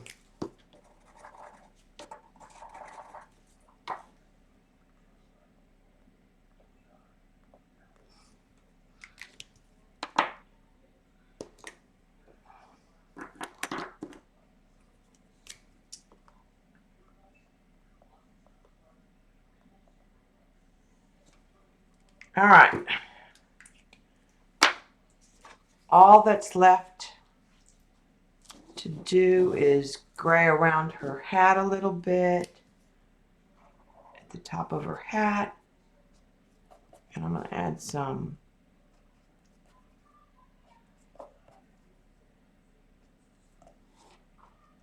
strokes of the brown to that white now that it's dried in her feathers. So she's so tone on tone.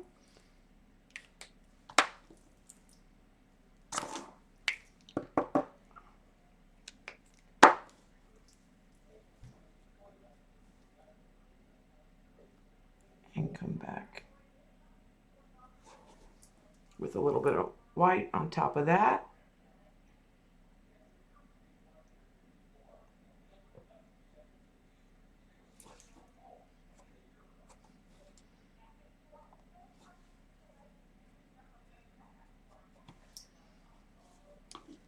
And she is done. Let me, I don't think, like I said, I don't think the camera's going to focus on her face. Let me try, if we put some words.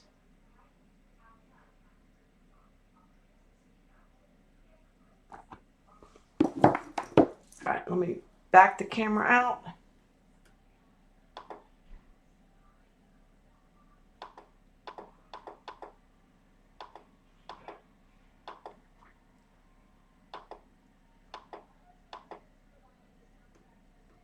I think that'll work. Now, go out one more.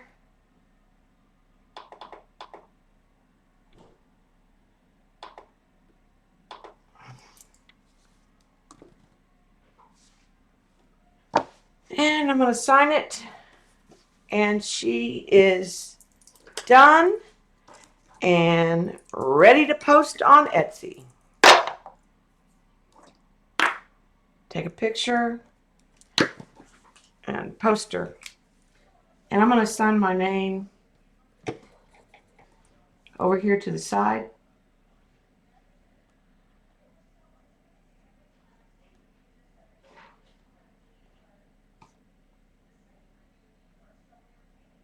Put the ear.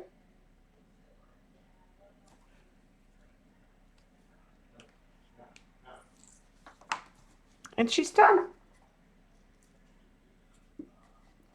Like I said, once I found these and they're permanent, I thought I wanted Copics. But it was like, no, these are the markers for me. And I'm starting to have to go into open stock. You can buy them in open stock. First, I started with sets. I did little sets of like 5 and 6, and I'd find them on Amazon on sale someplace.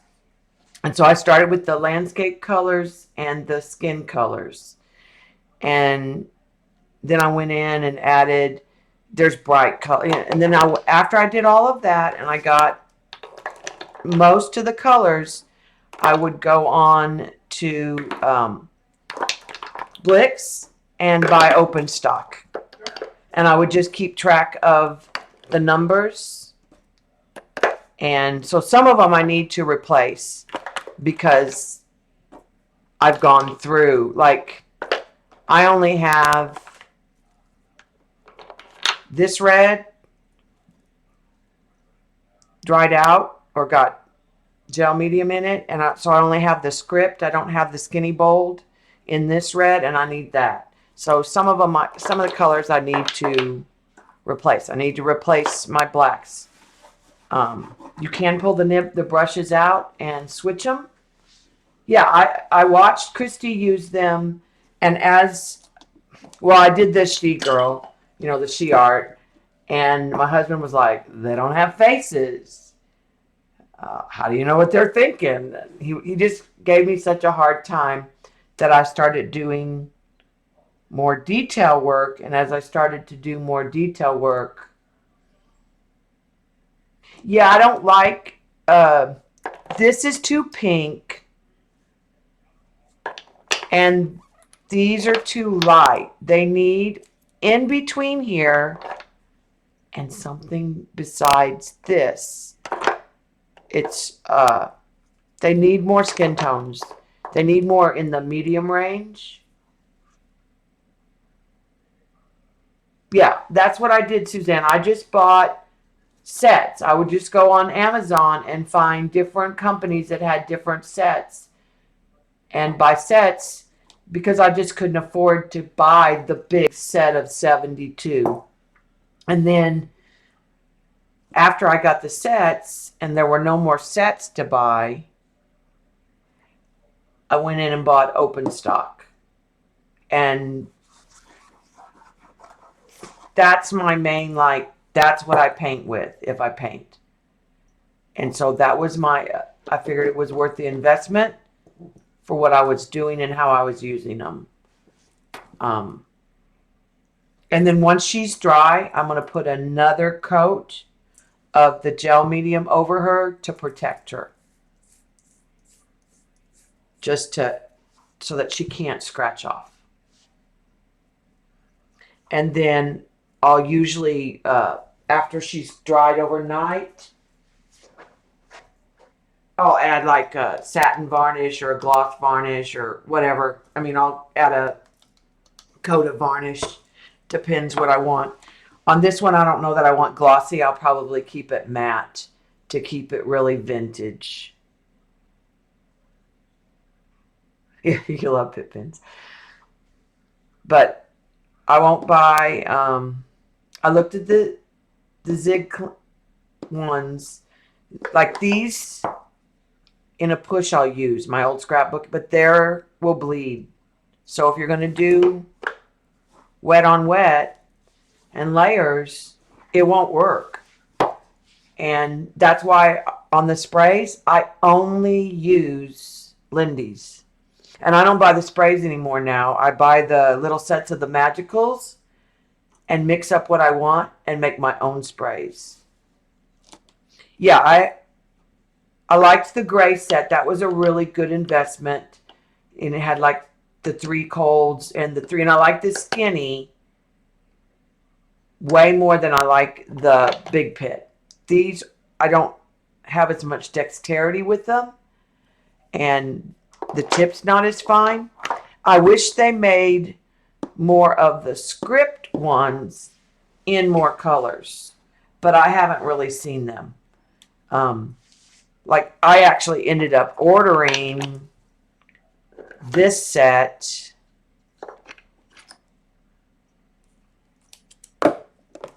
of brights because I wanted more brights. There's an orange somewhere. And oh, the red. This set, they're all script, but they were sold like more as a calligraphy, like for calligraphy. Yeah, the gray set in the skinny is good because you could even do just like almost like a graphite sketching. Investing in a lot of the different browns is good. I like the mid-tone ranges, but I'm not a real like bright. I use this blue. Some of them have really indifferent blues, but there's every color that you could think of paint. They have them in the open stock at Dick Blick.